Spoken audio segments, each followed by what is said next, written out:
Chinese সরকার ইনফ্লুয়েন্সারদের জন্য নতুন একটা আইন প্রণয়ন করেছে। শিক্ষা, অর্থনীতি এবং শিক্ষা এরকম সেন্সিটিভ বিষয়ে কথা বলার জন্য এখন থেকে ইউনিভার্সিটি ডিগ্রি অথবা পেশাগত লাইসেন্স লাগবে। শুধু তাই নয়, মানে জাস্ট ফর শো অফ, বিলাসিতা বা ধন সম্পদ দেখানো এরকম বিষয়ও নিষিদ্ধ হচ্ছে।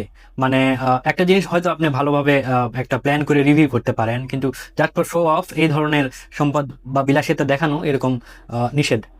এই নিয়মটা আমার কাছে ভালো লেগেছে, কারণ কি যে তাদের দেশেই তো ভালো কিছু হবে, তাই না? আমাদের দেশে কি হয়? আমাদের দেশে এই মনে করেন যে রিপন মিয়া, হিরো মলম, এইরকম ইনফ্লুয়েন্সার, মানে আপনি চিন্তা করেন যে বিদেশের বা বাইরের মানুষজন যদি দেখে, মানে কি ভাববে যে এরা হচ্ছে বাংলাদেশকে রিপ্রেজেন্ট করে, বাংলাদেশের কন্টেন্ট ক্রিয়েটর, রাইট? এক্সাম্পল হিসেবে এদের কথা বললাম, মানে বিরাট একটা হচ্ছে মানুষজনকে এরা রিপ্রেজেন্ট করে, এরকম আরো অনেক আছে।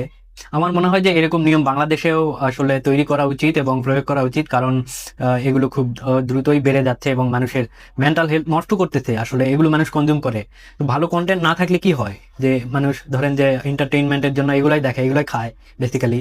শুধু তাই নয়, চায়নাতে যেটা করা হবে সেটা হলো যে এখন থেকে কন্টেন্ট নজরদারির মধ্যে রাখা হবে এবং কন্টেন্ট ক্রিয়েটরদেরকে, এবং যদি নিয়ম ভাঙা হয় সেক্ষেত্রে তাদের কন্টেন্ট তো মুছে ফেলা হবে, সাথে জরিমানা এবং জেলেরও ব্যবস্থা করা হয়েছে। সো এই জিনিসটা আমার মনে হয় যে অন্যান্য যে ভালো কান্ট্রিগুলো আছে এগুলোতে খুব দ্রুতই ছড়াই পড়বে, কারণ কি যে সামনে আসলে অনেক পরিবর্তন হতে যাচ্ছে। সোশ্যাল মিডিয়া যেভাবে আমাদের লাইফে জড়াই গেছে, নিয়মটা আসলে অন্য জায়গাতে রিলিজ না হলেও এরকম নিয়ম কানুন তৈরি হবে বলে আমার বিশ্বাস।